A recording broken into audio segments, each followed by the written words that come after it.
tell you what we're going to do today.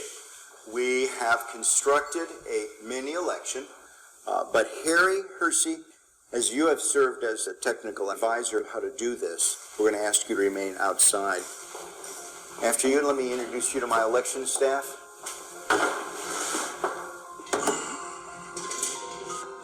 To ensure that we've not prepared some sort of a device that has been pre-rigged, pick the number, and then we'll grab that unit, and that will be the device that we will count the ballots on.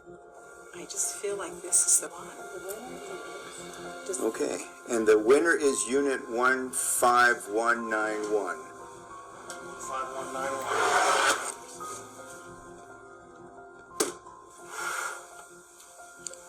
What we have here is a programmed optical scan ballot. There is only one question on this ballot. Can the votes on the Diebold system be hacked using the memory card? I have only touched the memory card, not the other parts of the Diebold election system, which is going to be used today. Only the memory card. I can certainly speak for myself and Harry, and that we're going to vote yes. All right, then let's have the rest of us vote no. Two individuals, Hugh and Harry, will be voting yes. The rest of us will be voting no. And then we'll scrutinize the ballots afterwards to ensure that that is indeed the mark. I will say that I'm wrong and Diebold is right, and I'm going to say no, they cannot be hacked. It's impossible. So I'd vote no. I'm going to film myself voting. Excuse me. I'm going to mark this ballot no.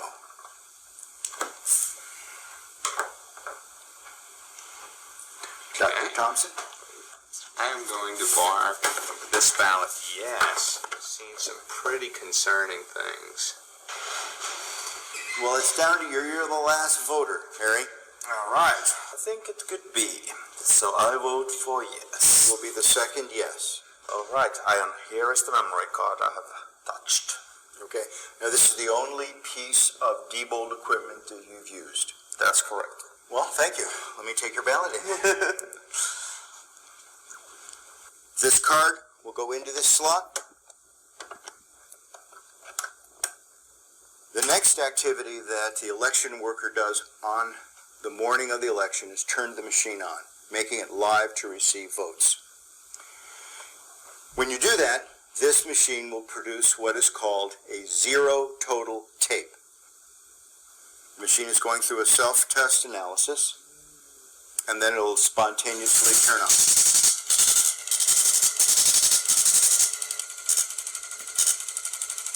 This is Harry's card that is telling us that there are 0 votes stored in the memory.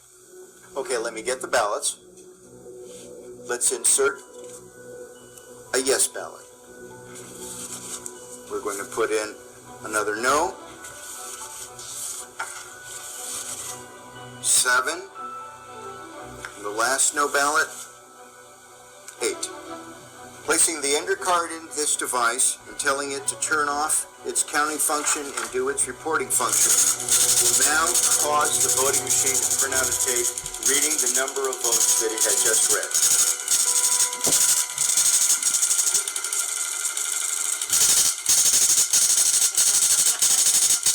Oh my. Oh no! What is it? 7 yes, 1 no. Oh my gosh! Oh my gosh! Let me see. Here's the tape. 7 people said it could be hacked. And we put through 6 and 2. 6 no no's. and 2 yes. Oh my gosh, do you know what this means? How do we know that Harry didn't just change the report and the votes themselves on the memory card are still correct? If that was the case, when they go into GEMS, the results would be different, isn't that right? I mean, the only way to know that is to read them into GEMS and to check the vote totals. See what GEMS says. Should we do that? I think we should, because I want to confirm for my own analysis is this just a superficial? Right, that's a good In other words, question. did we just change the words on this paper? And we will upload this memory card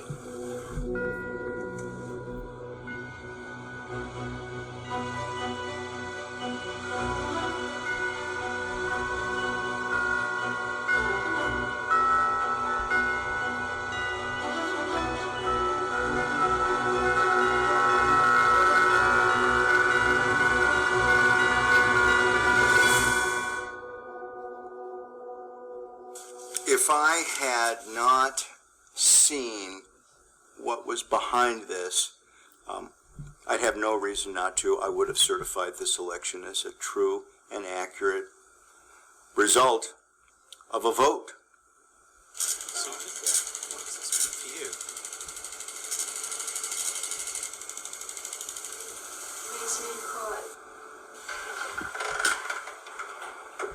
I'm sorry, but it does.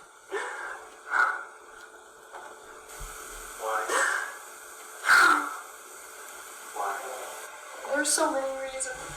The reason's because there are people out there who are giving their lives to try to make our elections secure, and they're being called conspiracy theorists and technophobes, and these vendors are lying and saying that everything's all right, and it's not all right.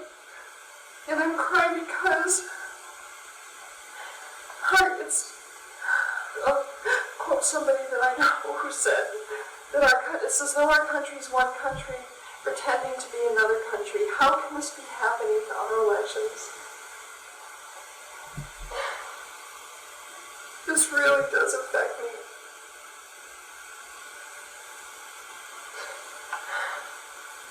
I don't know exactly how to describe what I saw here.